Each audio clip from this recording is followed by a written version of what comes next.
if we have this scaredness that many young people now have, it's obvious. You think, I'm going to die in 10 years. There is no other problem. It's like a meteor hurtling towards Earth. And the only thing to do is to, send off Bruce Willis on a spaceship and try to deflect it and do nothing else. But of course, the reality is this is one of the many problems we need to fix in the 21st century. It's by no means the biggest. It's one of the many, and we should fix it smartly, but we should remain calm.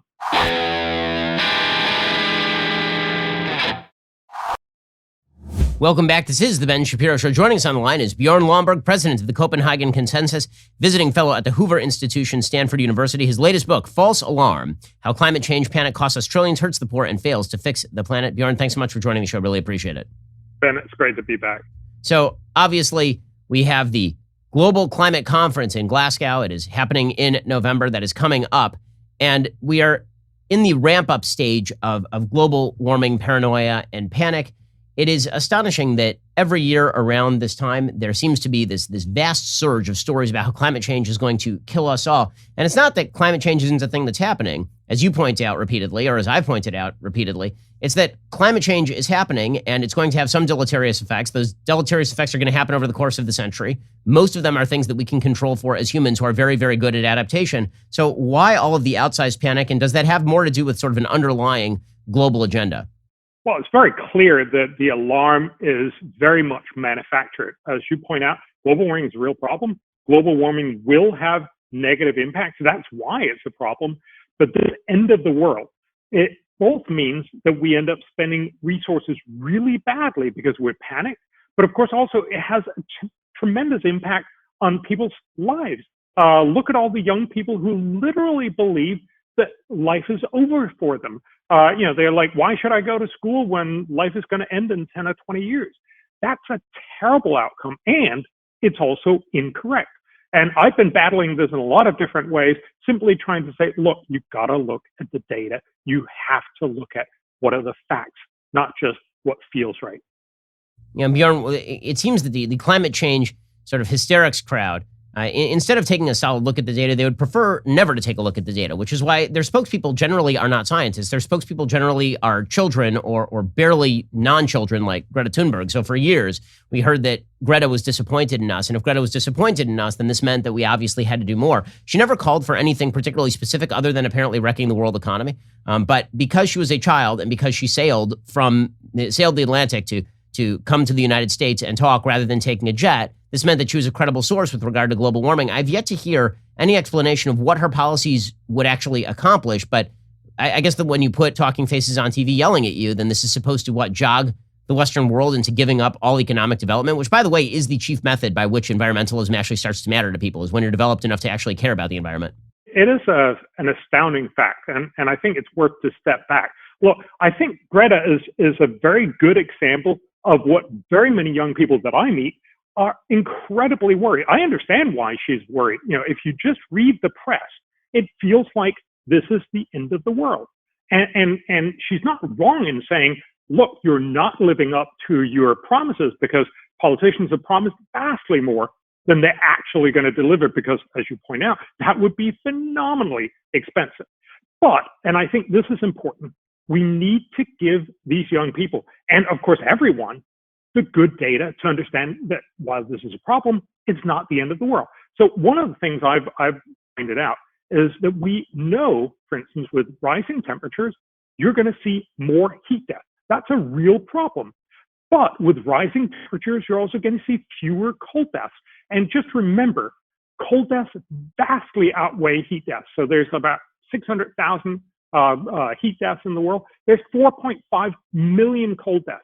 Over the last 20 years, a new study in The Lancet estimates that the temperature rises that we've seen over those last 20 years increased heat deaths, but decreased cold deaths much more, such that today, every year, we save 166,000 people from dying because of the higher temperature. This is not the end of the world. This is actually a net positive. Now, in the long run, that's probably not going to stay like that. It is not the only impact of global warming, but this is exactly what you don't see in the headlines. You just hear, oh my God, more people are going to die from heat, which is true.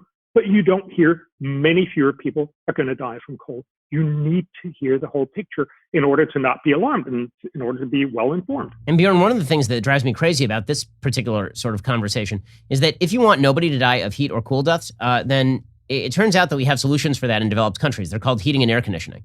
And as you become much more developed economically, you tend to have very few heat deaths and very few cold deaths. And when there's a heat wave like there was in France a few years back and a bunch of elderly people died in their apartments, it's because they did not have sufficient air conditioning, not just because it was hot outside.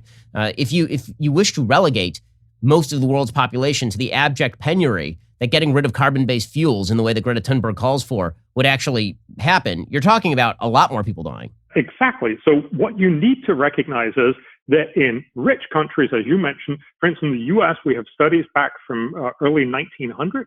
U.S. now sees more heat waves than they did in the first part of the century. And yet you have many fewer people dying from heat deaths because you have air conditioning. It's really not very complicated. As you mentioned, in France in 2003, you had this huge heat wave that killed lots and lots of especially old people in Paris.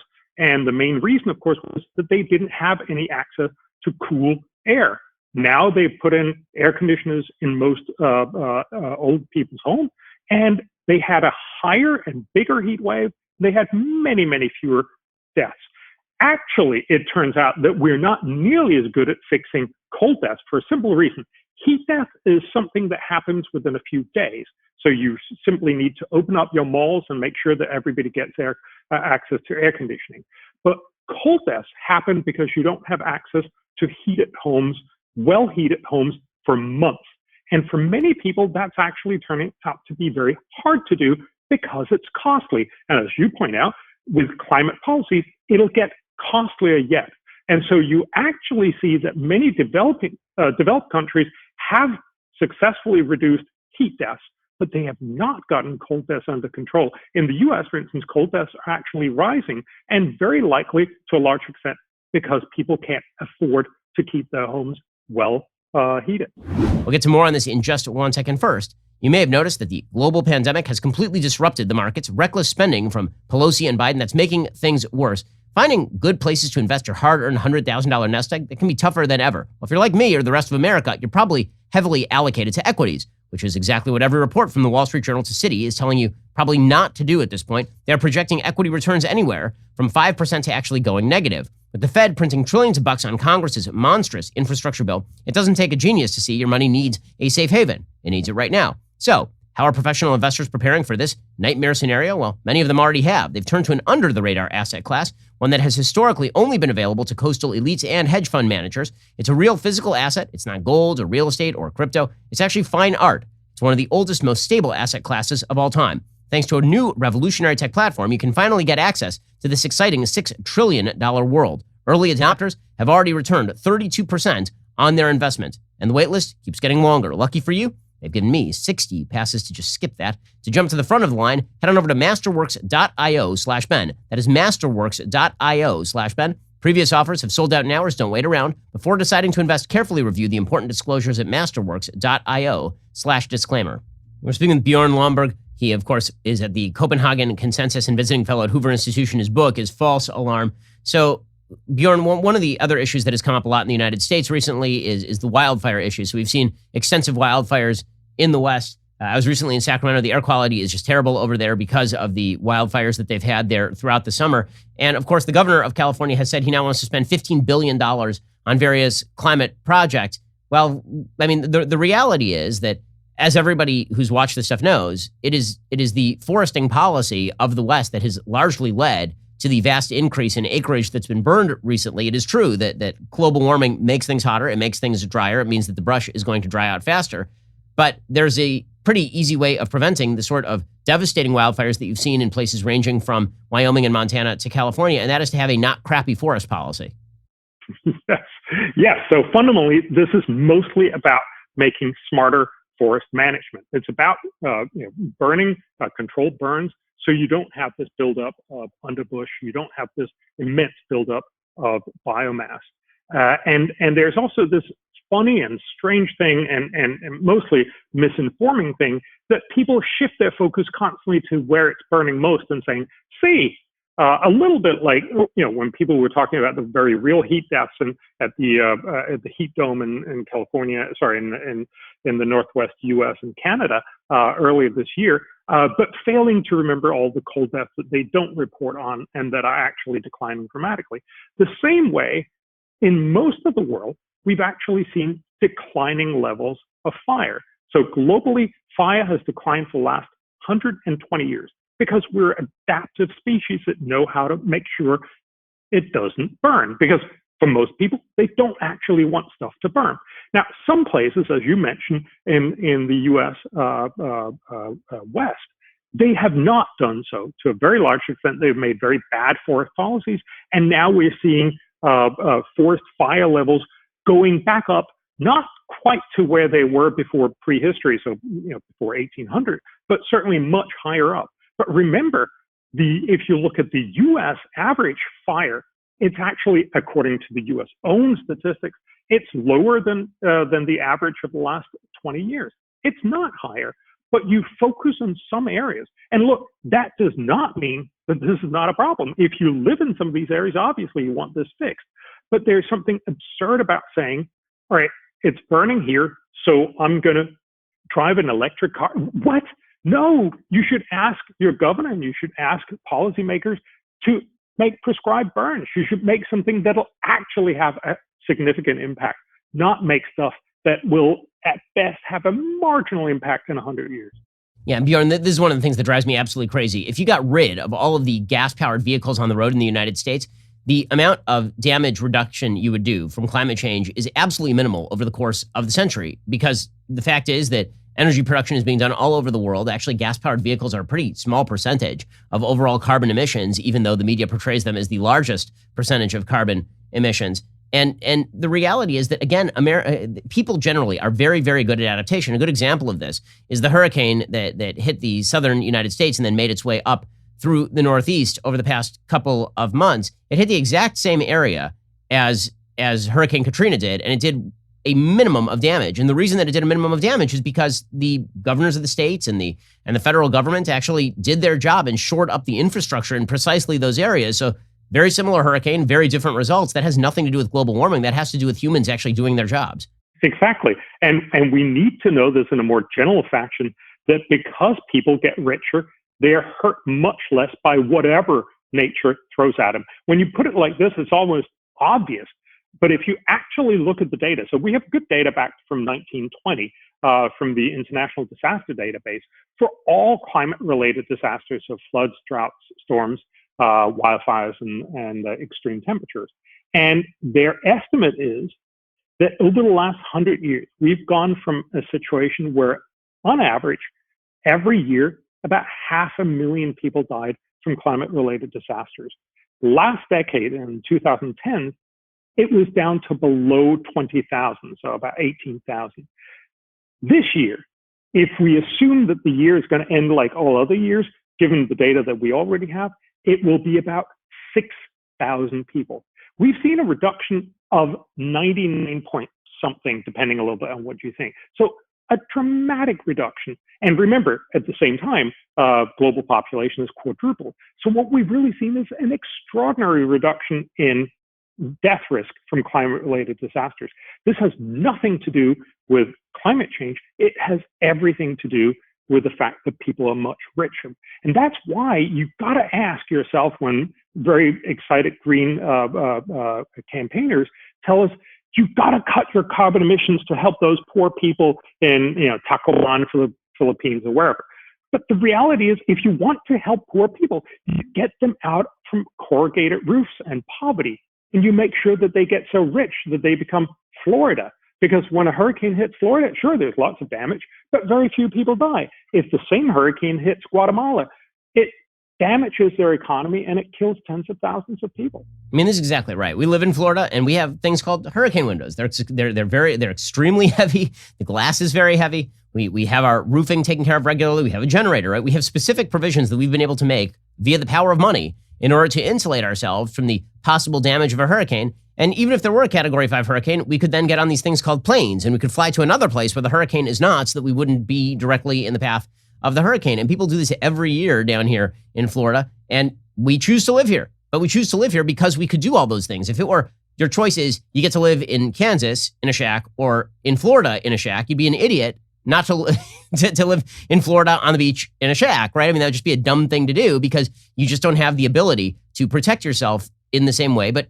we don't, thank God, we have to do that because of the magic of prosperity. This is something that William Nordhaus has talked about extensively. He won the Nobel Prize for it, and then all of his work subsequently seems to be ignored because his work, Nordhaus's work, is predicated on the assumption that economic growth over the course of the next century is going to continue, and that therefore we actually have to game out what level of economic damage will be done such that we ought to be worried about climate change beyond a particular point. But the climate change sort of radicals have suggested that any amount of climate change is bad, and therefore Nordhaus's work has sort of almost fallen out of fashion these days, specifically because he says things like, you know, if it's below 2 degrees Celsius, you're probably mitigating a problem that is, you're creating a problem that's larger than the one you're mitigating. Exactly. I mean, and this is the old adage, you know, the cure should not be more costly than the affliction that you're trying to fix. You shouldn't cure a wrist ache by chopping off your arm. And in many ways, that's exactly what we're suggesting. Look, climate change will have real costs. So Nordhaus and many, many others, and this is also the last UN climate report, UN climate panel report, estimates that if we do nothing about global warming, the cost by the end of the century will be a reduction in GDP of about 3-4%. Let's say 3.6. That's the central estimate. 3.6%. That means because we're going to be much richer, we're actually going to be about 450% richer than we are today. That means we'll only be 434% as rich as we are today. Yeah, it's a little problem. It's not the end of the world. And that's why you should do some things. You should do smart climate policies, but you should not do dumb climate policies. You should not do too much, because then you actually leave the future worse off. You leave people with less opportunities. And it's the classical argument that you have to realize climate change is not the only problem out there. Most people have many other problems, like how do I pay for my health care? How do I pay for my heating bill? How do I pay for all these other things that I want and I need, and education, what have you? And you need to make sure you maximize across all these areas, not just say, I want to spend everything and the kitchen sink on fixing climate change. But unfortunately, we can't have that conversation if we don't have the numbers. If we have this scaredness that many young people now have, it's obvious. You think, I'm going to die in 10 years. There is no other problem. It's like a meteor hurtling towards Earth. And the only thing to do is to send off Bruce Willis on a spaceship and try to deflect it and do nothing else. But of course, the reality is this is one of the many problems we need to fix in the 21st century. It's by no means the biggest. It's one of the many, and we should fix it smartly, but we should remain calm. We'll get to more on this in just 1 second. First, we've got a different kind of sponsor for this particular episode. It's called The Jordan Harbinger Show. It's a podcast you should be listening to. I know every day somebody tells you have to listen to some podcast or other, and you nod, and you're like, yeah, sure, and then you never listen to it. Don't let that happen here. We are fans here at the Daily Wire. Jordan's show, which Apple named one of its best of 2018, is aimed at making you a better informed, more critical thinker, so you can get a sense of how the world actually works and come to your own conclusions about what's happening even inside your own brain. Each episode is a conversation with a different, fascinating guest. When I say there's something for everyone, I really mean it. In one episode, Jordan talks to a hostage negotiator from the FBI who offers techniques on how to get people to like and trust you. That's useful, but also somewhat disturbing. Also, another episode tells the story of a pimp and mafia enforcer who talks about mind manipulation techniques and how he can defend against them. There are other episodes including people like Scott Adams or Jack Schaefer or Oliver North, maybe even Dan Carlin or Kobe Bryant. I don't always agree with Jordan, but he's a sharp guy and he gives great advice. I learn a lot every time I listen. If that's not worth checking out, I'm not sure what is. There's a lot here. Check out jordanharbinger.com/start for some episode recommendations, or search for The Jordan Harbinger Show. That's H-A-R-B as in boy, I-N as in Nancy, G-E-R on Apple Podcasts, Spotify, or wherever you listen to podcasts. So, Bjorn, it seems to me that so much of what is going on right now, honestly, is just politicians' attempt to evade all sorts of basic responsibilities. We saw this after the hurricane that ended up causing some flooding in New Jersey and New York State. There are politicians out there every day of the week. Chuck Schumer, the mayor of New York, Bill de Blasio, and you see this in the summer from Gavin Newsom with the wildfires. There's the politicians, instead of focusing on what they can do, instead what they tend to do is say things like, well, global warming, man, and we better focus in on global warming like a laser. That means spending trillions and trillions of dollars at the federal level on global warming, or we're going to see more of this kind of stuff. It just seems like a very easy evasion for folks. If you can shift the problem to a problem so large and unmanageable, you can never be blamed for it, that it has to be get China and India on board and then we can solve this problem, as opposed to, hey, maybe we should, build a seawall or something near Miami so that we don't get flooded. Then that means you never have to be, there's no responsibility that attaches to your actual political position. It's certainly a way to deflect blame. In Germany, when we heard about all the flooding here, which was terrible and killed several hundred people, it is astounding that the main problem, the reason why so many people died, was that the alert system didn't work. People were supposed to get SMS messages, text messages, and get alerts. There was supposed to be sirens. Almost none of it worked. And of course, the politicians responsible for this were saying, not my fault, it was global warming's fault. It's much easier. But I think there's a bigger part that plays into the fact that most politicians have to promise you a lot of stuff in order to win an election. Now, that's hard to do because you actually have to pay up, and you can't, just hand out money. Eventually, you run out of all that money. But what politicians have now discovered is that with climate policy, you can promise that other people in the long-term future are going to spend lots and lots of money on things that you don't actually have to oversee. Remember, Angela Merkel, the leader of Germany, has been in politics for 30 years. And she's promised all kinds of stuff in climate policy, but now she's leaving before the really hard part comes. And pretty much all the leaders that did the Paris climate agreement have now left. It's very, very easy to promise you're going to do stuff far into the future, and then somebody else have to pay. Essentially, we're applauding them, and we're giving them votes because they promised stuff that they were never going to deliver in the first place. That is what we really need to make sure we catch them on and say, look, you can't just promise these grand ideas 10, 20, 30 years out. You have to actually tell us, what are we going to do today? And of course, nobody will actually gain a victory in an election if they promise to spike the gasoline price by another couple of dollars. That's Bjorn Lomborg. His book is False Alarm: How Climate Change Panic Costs Us Trillion, Hurts the Poor, and Fails to Fix the Planet. You should go check it out right now. So, Bjorn, what can we expect from all of these sorts of climate conferences that are supposed to crop up in the next couple of months? I would assume just more promises, more talk, and then Greta Thunberg being disappointed in us. In some ways, she should, because the politicians are getting away with claiming stuff that they will never actually deliver. But we are going to see a lot of politicians promise stuff that will be phenomenally costly if it's actually done. So if you look here in Europe, we're set to have a very tough winter because we've basically shifted a lot to renewables. Renewables obviously don't deliver when the wind is not blowing and the sun is not shining. So you need backup power typically from gas, and we don't have enough gas. It is very likely that this could be a phenomenally expensive winter. And that, of course, will lead to a lot of people saying, maybe we don't want all these climate policies if they're leading to this amount of hurt and damage. And likewise in the US, as Biden is promising to get to net zero by 2050, that will not only cost a phenomenal amount of money.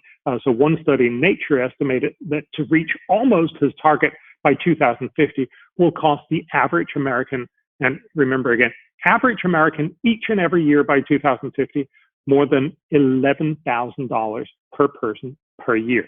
That's a lot of money. I think most politicians can say you're never actually going to win elections poisoning those kinds of costs. So what we're basically seeing is lots of people talking, doing some of this, and that will be very costly. It'll actually garner very little climate benefit, but it will have real hurt. That's a bad idea because there are smarter ways. As you also pointed out, the real way to fix climate change, like most other things, is through innovation.